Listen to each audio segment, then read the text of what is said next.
સુરત લોકસભા બેઠક પર કોંગ્રેસ ઉમેદવાર નિલેશ કુંભાણીના ફોર્મ રદ થયાના 22 દિવસ બાદ આજે અચાનક નિલેશ કુંભાણી પ્રગટ થયા હતા।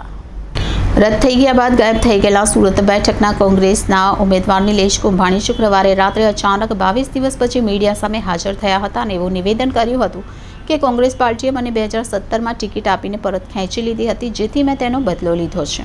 કુંભાણીએ કહ્યું કે 2017માં હું 6 મહિનાથી મહેનત કરતો હતો અને છેલ્લે મારી ટિકિટ કાપી નાખી હતી।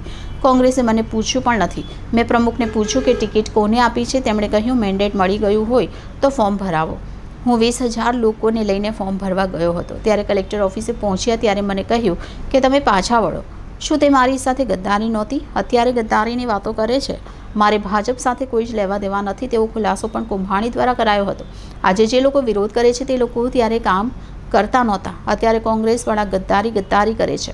કોંગ્રેસે પહેલાં ગદ્દારી મારી સાથે કરી, અત્યારે આ કોંગ્રેસ માટે કરવાનું ન હતું, પણ મારા કાર્યકર્તા, ઠેકેદારો, હોદ્દેદારો, ઓફિસનો સ્ટાફ છે તે નારાજ હતા કે એક પણ વોર્ડ પ્રમુખ બનાવે તો બહારનાને બનાવે, વોર્ડ પ્રમુખ કામ કરે નહીં ને બીજા પાસે કામ કરાવે।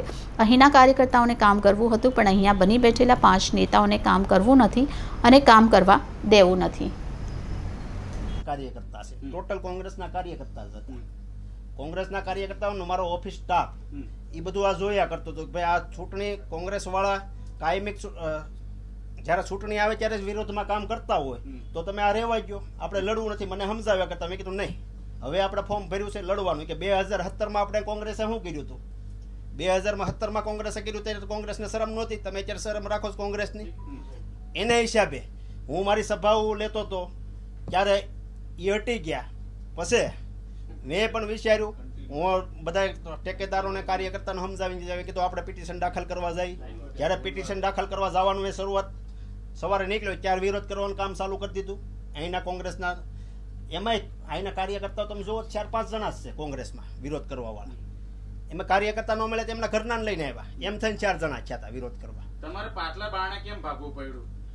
ક્યાંના પાછલા બારણે? તમે જ્યારે ઉમેદવારી ફોર્મ ભરવા ગયેલા ત્યારે પાટલા બારણે કેમ ભાગવું? ફોર્મ ભરીને હું આવ્યો જ તો, બધા લોકો સાથે જ હતા, ફોર્મ ભરીને જ ગયા હતા। ફોર્મ તમારું રદ થયું, ફોર્મ રદ થયું એ દિવસે તમે કઈ રીતે પાછળથી ભાગવાનું કારણ શું?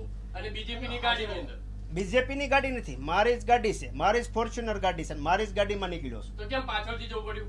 આગળની સાઈડ તમે જોવો છો, નકરા ધક્કાધક્કી થતી હતી, ટ્રાફિક હતી, બરાબર? ફોર્મ ભરવા આવતા હતા ત્યારે વાતે ગાતે આવતા હતા, તો પછી આ જ્યારે ફોર્મ ભર્યું ત્યારે રેડી હતું। ફોર્મ ભર્યા પછી આ જ્યારે ફોર્મનો બીજા દિવસનો અમને ટાઈમ આપ્યો, એ ટાઈમે અમે ગયા ત્યારે આગલા ગેટ ઉપર ટ્રાફિક એટલી બધી હતી, પોલીસવાળાએ એની સેફટી માટે ધક્કાધુક્કી ન થાય એટલે એને એના જે પ્રાઇવેટ ગેટ છે ત્યાંથી આપણી ગાડીમાં જ બેસાડીને રવાના કર્યા। જે સહી કરવામાં આવેલી છે એ ખોટી સહી છે એવું જણાવવામાં આવ્યું છે, ખોટી છે કે સાચી છે? એ અમારા અહીંના કોંગ્રેસના ઠેકેદારો જે ફોર્મ ભરતા હતા એ કોંગ્રેસના, તમને ખ્યાલ હોય તો કોંગ્રેસના એડવોકેટ દ્વારા જ ફોર્મ ભરાણું હતું અને અમારા ઠેકેદારો અને કાર્યકર્તાઓ સાથે લઈને ફોર્મ ભરેલું। તમારી હાજરીમાં ભરાયું કે નહીં? ફોર્મ ભરાણા હોય, ફોર્મ ભરાવતી વખતે સહીઓ મારી અલગ રીતે થતી હતી। હું જ્યારે ડોર ટુ ડોર ગયો, જ્યારે આવું ત્યારે મને કે તમે સહી કરી નાખો, ત્યારે હું સહી કરી નાખું, મારી સહી ઓરિજિનલ છે। ફોર્મ ભરાયું ત્યારે તમે સાથે હતા કે નહીં? ફોર્મ ભરવા ગયો ત્યારે અમે 5 જણા જ હતા। જ્યારે ફોર્મ ભર્યું તમારી ઓફિસની અંદર જ્યારે ફોર્મ ભર્યું ત્યારે હું સાથે નહોતો, હું મારું ડોર ટુ ડોર કામ ચાલુ હતું। જ્યારે હું રાત્રે ફ્રી થાવ ને ત્યારે મને સહી કરવા ફોર્મનું આપતા ને મેં ફોર્મમાં સહી કરેલી છે। મારી ફોર્મની સહી ઓરિજિનલ છે, એમાં કોઈ ડુપ્લિકેટ નથી। આપને મારવાની વાત કરી છે પ્રતાપ દુધાત મારે તો અહીં ક્યારે જ છું, અહીં સુરતમાં જ આટા મારું છું। કોઈ માઇકનો લાલ એવો નથી પેદા ચોક મારી કે પણ આવી ધમકી શા માટે આપને આપવામાં આવી? આપી છે, ઉત્સાહમાં આવી ગયા હોય એટલે ધમકી આપી હોય।